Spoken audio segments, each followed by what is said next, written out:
Blessings and welcome to today's Law Enforcement Daily Devotional. Today we're in Leviticus chapters 11 and 12.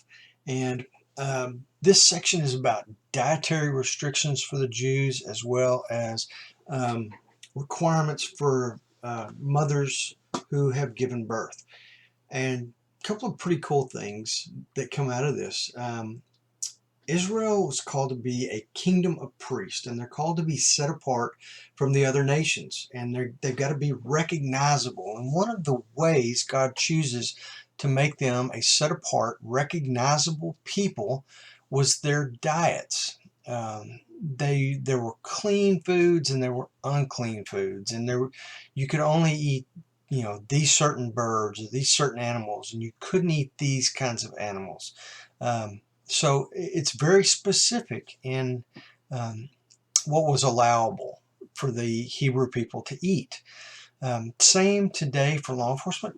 There are very specific things that we can and can't do as law enforcement officers, that we have to be set apart and we have to be recognizable from our community. There are just certain things that we do not participate in. And it's the same for the Hebrews, this nation of priests. In the New Testament, we're called a royal priesthood, and we're the ones who follow Christ and have devoted our lives to following Him.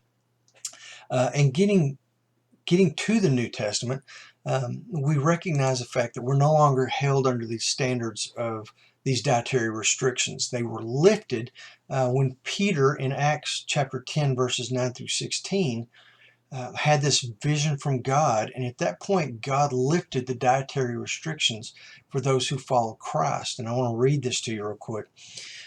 On the next day, as they were on their way and approaching the city, Peter went up on a housetop about the 6th hour to pray. But he became hungry and was desiring to eat. But while they were making preparations, he fell into a trance, and he saw the sky opened up, and an object like a great sheet coming down, lowered by four corners to the ground, and there were all kinds of four-footed animals, crawling creatures, and birds of the earth.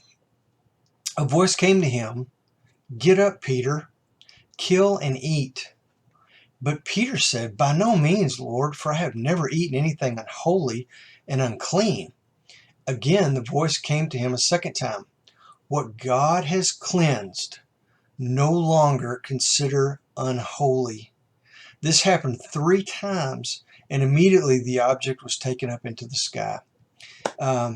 This new revelation concerning dietary restrictions was not just limited to dietary restrictions. It gave Peter this understanding that even Gentiles, who all Hebrews considered unclean, they were in this category too. God says, don't let anything that I made clean, don't ever call them unclean again.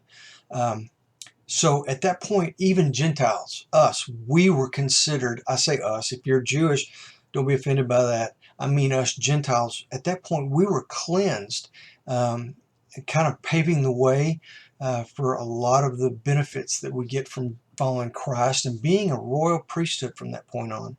We're included in the group. That's one of the great mysteries of God's Word. Then I had to mention this. In chapter 12, at the very end, there's this accommodation, basically. If you could not afford some of the sacrifices, there were alternative sacrifices you could make that still met the requirements. And one of these were for women who had just had children.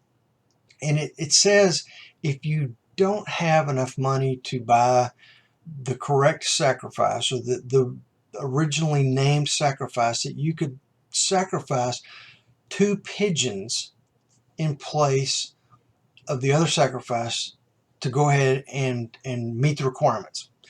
Now, why does this have any significance?